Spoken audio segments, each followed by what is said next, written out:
Hello everyone, Namaste and Salam Alaikum. Hi, this is Maria Khan, your master teacher of biology here at Vedantu, and today I am here to discuss the symptoms of COVID-19. Okay, like the third wave is impending, as majority of the medical institutes and doctors which state they predict that the third COVID-19 wave is impending in somewhere in the mid of August or September. So, people, what do you think? Is it really gonna hit us, or no? It's gonna spare us. What do you feel? Let me know in the comment section. So, people, when I talk about wave, it's a behavior which first increases and then it decreases. है ना? So, the first wave of COVID we experienced in 2020, and here in 2021, okay, again we are experiencing the second wave of COVID. So currently the number of cases are not at its highest. Okay, it has not reached till its peak. Okay, but the good news is majority of the cities which are following strict lockdown rules and certain regulations, because of which the number of cases are dropping down. Okay, that's actually a good indication. But people, what I really believe is, or we all must should believe in, that prevention is better than cure. So if we are already aware about the symptoms, we would be very much cautious and we will not be ignorant. Whenever we experience any of those symptoms, we could immediately go and report to our medical service provider, like that is doctor, right? So I am going to provide you all the information regarding this. But if you are really interested, curious to know about it, hit on the like button, post me you in the chats, do share the video with your friends and family, and do subscribe to our channel if you haven't yet subscribed. Okay, so people, I have categorized the symptoms into three categories. Okay, mild, moderate, and severe. So when we say a person is having a mild infection, when the SpO2 levels, that is the oxygen saturation level, always remains above 97%. Okay, and the person is able to breathe normally in normal air. Okay, and such patients are recommended to isolate them at home. Okay, there is no requirement of hospitalization. Now, what are the symptoms? The most common symptom is fever. Besides that, there can be an upper respiratory tract infection, maybe a sore throat, coughing, sneezing. This kind of infections could be actually seen in there. Okay, and then as the infection progresses, the patient may have a moderate infection. Now, when we say moderate infection, when the SpO2 levels are anywhere between 94 to 97 percentage. Okay, now this time hospitalization is required. The infection further progresses to the lower respiratory tract and therefore the patient develops pneumonia like symptoms. Okay. Now the respiratory rate may remain greater than or equal to 24 breaths per minute. Okay, and people, here, as the saturation level is not maintained to its optimum level, that's the reason why hospitalization is recommended. Otherwise, if the infection progresses, then the patient might experience severe symptoms. Okay, now what all are the symptoms? So the patient might experience respiratory distress, extreme trouble in breathing normally. The patient might actually struggle for oxygen. Okay, and this time the saturation level is lesser than or equal to 90% at room air. Now, in those kind of patients, ventilation is required. Okay, now this ventilation can be invasive or non-invasive depending upon the patient's condition and needs and requirements. But yes, hospitalization is a must in this case. Okay, so these are the these are the currents of different conditions of the disease wherein a patient might require hospitalization or might not require hospitalization. Okay, now let us try to understand the progression of this disease with the help of this graph. Okay, now people, the day the virus enters in your body, okay, it will enter and it will multiply. Okay, and till that period ki when it multiplies to a decent number. For those many days, your body won't show you any kind of symptoms. Okay, so that is called as pre-symptomatic phase. So that can be ranging from anywhere between 0 to 5 or 6 days. Okay, so that's a pre-symptomatic phase. Now, after that, then the viral load has been sufficiently established within your body. After that, your body will start showing you symptoms.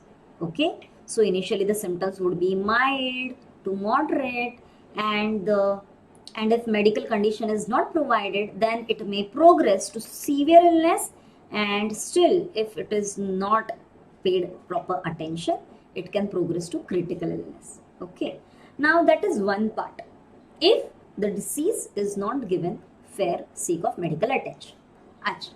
Now people, if you have noticed the symptoms, if you have been tested positive, and if you are taking in medications, now people, your body will have its own defense mechanism, that's your immune system.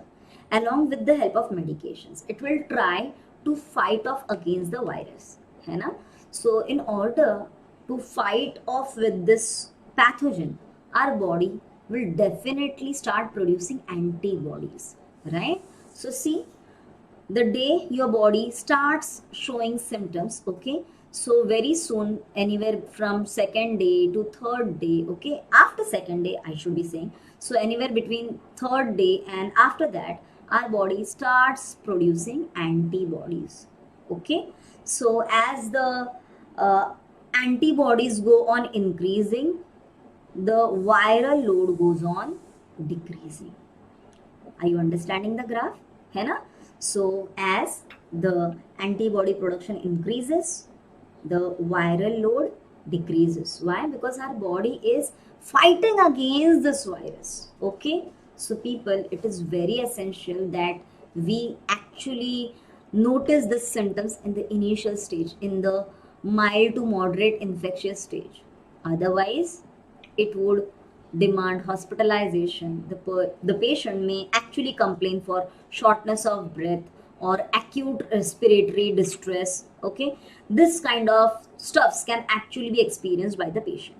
Okay, now people, last year when the first wave that we experienced, okay, it included certain list of symptoms which were chills, okay, or repeated shaking with chills, okay, and muscle pain, headache. I had terrible headache when I was suffering with COVID. I had terrible headache, sore throat. Person finds difficulty in speaking. In the initial days, I was happily taking lectures, but after 4-5 days, I was like, no, I can't speak. For the next 10-15 days, I didn't conduct even a single session. It was that bad. Okay, and people lose their sense of smell and taste.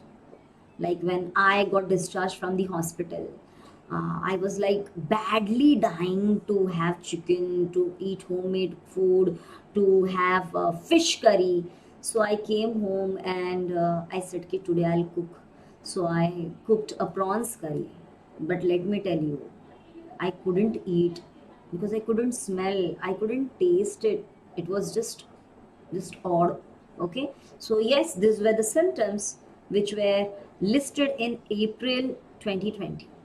Soon after 3 months, an updated list was published. Okay, and it included variety of symptoms. So loss of taste, muscle ache, loss of smell, chills. These were the previous symptoms, but some new symptoms were added. One, COVID toes. COVID toes, the toes would actually turn bluish black. Okay, COVID toes. Rashes over your body. Vomiting. Okay, so these were some new symptoms which were enlisted in July 2020. But let me tell you people, World Health Organization had summed up all those symptoms, okay, and it had published it from time to time. So it actually requested people to immediately report to their medical service provider, healthcare provider, immediately if at all they experience shortness of breath or breathing difficulty, or maybe a person reports loss of speech mobility or feels totally confused, okay, and chest pain. So these symptoms must not be ignored, must not be ignored. Okay. However, there are so many common symptoms as we discussed: fever, cough, tiredness, loss of smell. But yes, of course, not to ignore, there are few less common symptoms as well. Sore throat, which I had, headache, which I had, aches and pains, severe chest pain I had, diarrhea I had, okay, rash on the skin or discoloration of fingers or toes. Hopefully, I didn't experience this. Redness or irritation in eyes. Yes. So, people, these are certain less common symptoms. So, one should definitely report to the healthcare provider and should not ignore it at all. Okay.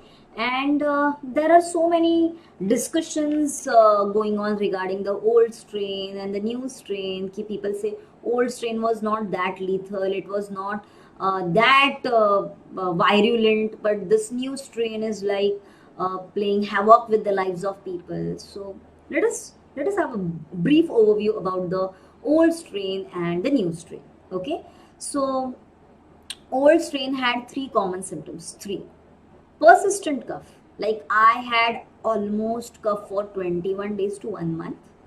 Persistent cough, okay, and still I was having all those kadhas, turmeric milk, steam, nebulization, everything done.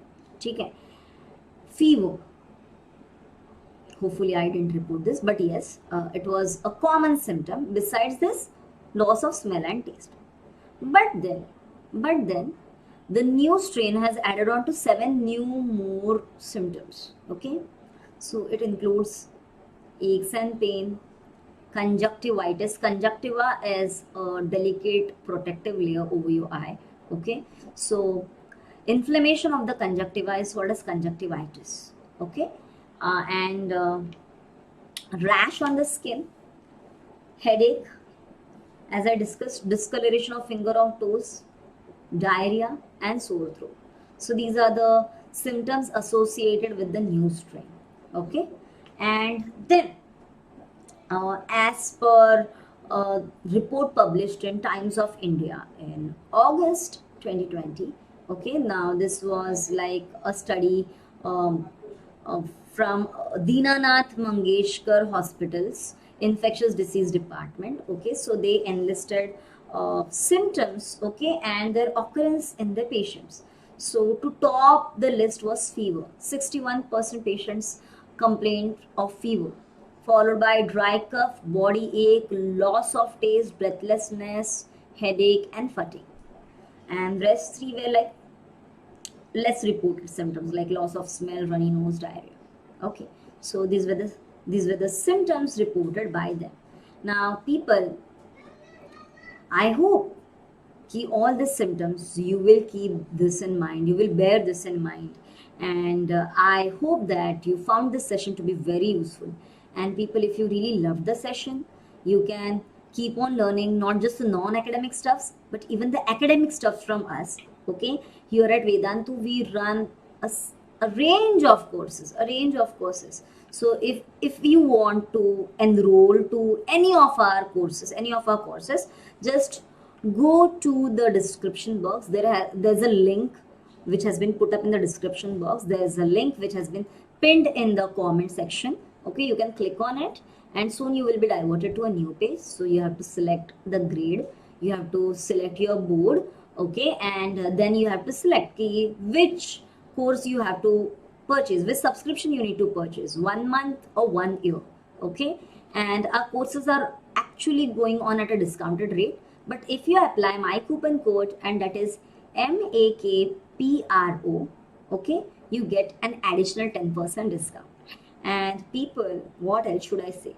If you really love the session, please hit on the like button, post a you in the chats, And do share this with your friends and family, because it will help them to remain healthy and safe, and they can protect themselves from contracting COVID, okay, in the coming days.